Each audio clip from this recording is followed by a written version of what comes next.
12వ అధ్యాయము చెడిపోయిన దేవుని కుమారులు మరియు ఆశ్రయపురము. పాత మరియు క్రొత్త నిబంధన గ్రంథములందు పరలోకపు పరిశుద్ధ ప్రజలు అనేక విధములైన పేర్లతో పిలువబడి ఉన్నారు. పరలోకంలోని దేవదూతలు పరలోకపు గొప్ప సైన్య సమూహము లేక దేవుని యొక్క కుమారులు. మానవ సమాజం వలె పరలోకంలో కూడా రాజుతో పాటు అధికారులు, సైనికులు మరియు ప్రజలున్నారు. పరలోకపు సమూహము లేక దేవదూత అని దేవుని యొక్క పరిచారికులకు ఇవ్వబడిన పేర్లు మరియు పరలోకమునందలి పరిశుద్ధ ప్రజలకు దేవుని కుమారులనే పేర్లు వర్తిస్తాయి. అయినప్పటికీ పరలోకపు సమూహము లేక దేవదూతలు దేవుని కుమారులకు భిన్నమైన వారు కాదు, కాని ఒకటే. ఎందుకనగా వారందరూ దేవుని యొక్క జీవవాయువుతో సృష్టింపబడ్డారు. కాబట్టి పునరుద్ధానమందు మనము దేవదూతల వలె ఉండెదము. ఈ విధముగా వ్రాయబడి ఉన్నట్లుగా లూకా 20వ అధ్యాయం 36వ వచనం, వారు పునరుద్ధానములో పాలివారయిండి దేవదూత సమానులను దేవుని కుమారులనై యుందురు గనుక వారికను చావనేరరు. అటువంటి అమూల్యమైన ఆత్మలు సాతానుచే శోధించబడి దేవునికి వ్యతిరేకంగా పాపము చేసెను. నేరము నిర్ధారణ కాని ఖైదీల వలె ఇప్పుడు వారు ఈ ఆశ్రయపురము నందు దేవుని యొక్క సహాయాన్ని అన్వేషిస్తున్నారు. ఇశ్రాయేలు 12 గోత్రములలో మోషే ధర్మశాస్త్రమునందు 6 ఆశ్రయపురములు ఉండెను. ఎవరైనా అనుకోకుండా ఒక వ్యక్తిని హత్య చేసినట్లయితే అతడు ఆ ఆశ్రయపురములలో ఒక దానిలోనికి పారిపోయి రక్తమునకు ప్రతీకారము చేయువాని చేతుల నుండి రక్షింపబడవచ్చు. వివాద సమయంలో ఒకడు చచ్చినట్లు ఎవడైనా వానిని కొట్టినట్లయితే వాడు మరణశిక్ష నొందవలెను. అతడు ఆశ్రయపురమునకు పారిపోయినప్పటికీ దర్యాప్తు జరిగిన తరువాత అతని నేరము రుజువైనట్లయితే ఆ పురము యొక్క పెద్దల ద్వారా మరణశిక్ష కొరకే ప్రతీకారము చేయువానికి వాడిని అప్పగించవలెను. కాని ఒక వ్యక్తి వేరొక వ్యక్తిని అనుకోకుండా హత్య చేసి ప్రతీకారం చేయువాడు అతనిని పట్టుకునక మునుపే ఆశ్రయపురములోనికి పారిపోయినట్లయితే అతడు తన ప్రాణమును రక్షించుకోవచ్చును. వాడు పరిశుద్ధ తైలముతో అభిషేకించబడిన ప్రధాన యాజకుడు మృతినొందు వరకు అక్కడనే నివసించవలెను. ఆ తరువాత అతడు తన యొక్క స్వస్థలమునకు తిరిగి వెళ్లవచ్చును. ఆత్మపరంగా ఇది పరలోక రాజ్యమును సూచించును. మోషే ధర్మశాస్త్రమునందలి ఆశ్రయపురము యొక్క నియమము పరలోకమునందు ఏమి జరిగెనో చూపించుటకు ఒక ఛాయగా ఏర్పరచబడియున్నది. దేవుని యొక్క కుమారులమైన మనము సాతాను చేత శోధింపబడి అనుకోకుండా పరలోకరాజ్యము నందు పాపము చేశాము మరియు ఆశ్రయపురమైన ఈ పాపలోకములోనికి పారిపోయి వచ్చియున్నాము. మోషే ధర్మశాస్త్రము నందలి ఆశ్రయపురము యొక్క సందర్భము వలె మనము పరిశుద్ధ తైలముతో అభిషేకించబడిన పరిశుద్ధమైన ప్రధాన యాజకుడు యేసు క్రీస్తు యొక్క మరణము తరువాత ఈ ఆశ్రయపురము నుండి విడుదల పొంది పరలోక రాజ్యమునకు తిరిగి వెళ్లెదము. ఏమైనా ఈ లోకంలో మానవుల్లా జన్మించిన ఆత్మలలో రక్షింపబడలేనివారు గత జీవితమందు సాతాను సేవకులుగా ముందుగానే నిర్దేశింపబడినటువంటి చెడిపోయిన దేవదూతలని ఇది నిరూపిస్తుంది.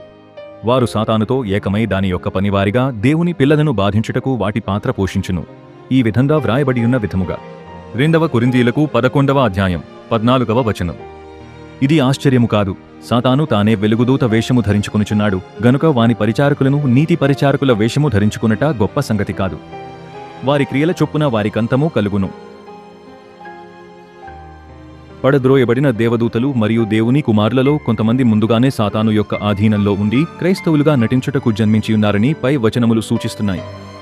అంతేకాకుండా వారి పాపములు పూర్తిగా బహిర్గతమై మరియు మనుష్యులుగా ఎన్నటికీ జన్మింపశక్యముగాని అసంఖ్యాకమైన సంఖ్యగల దేవదూతలు కూడా కలరు. సాతాను యొక్క సేవకులుగా వారు తీర్పు దినము వరకు సువార్తను ఆటంకపరచెదరు. తూరు దేశపు రాజు ఈ లోకములో జన్మించక ముందు పరలోకములో ఏ విధంగా ఉన్నాడో ప్రవక్తైన యెహెజ్కేలు వివరించియున్నాడు.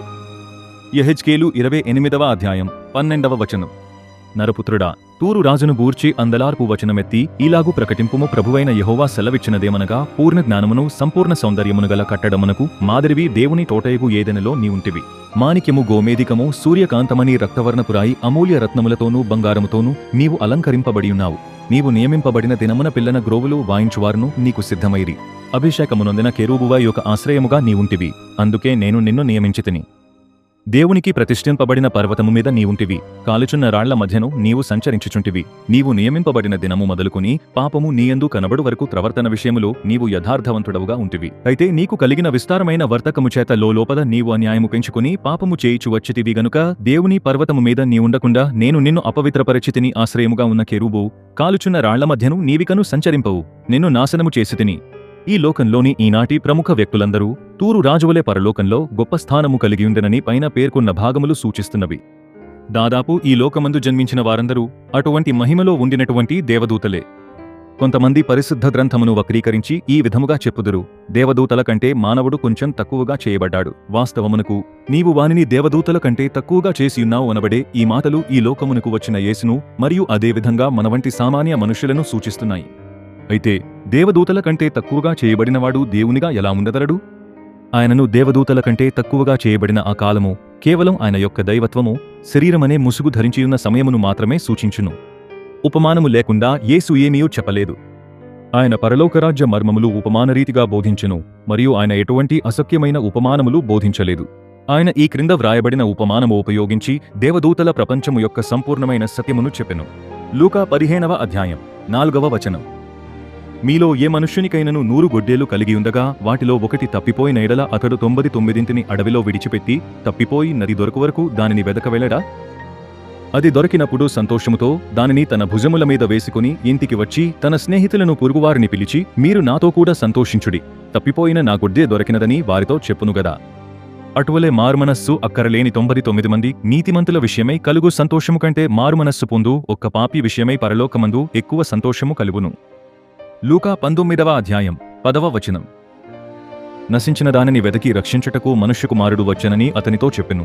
పైన చెప్పబడిన ఉపమానము పూర్వమందున లోకమును మరియు ఈ లోకమును మరియు మరణం తరువాత గల లోకమును సూచించుచున్నది.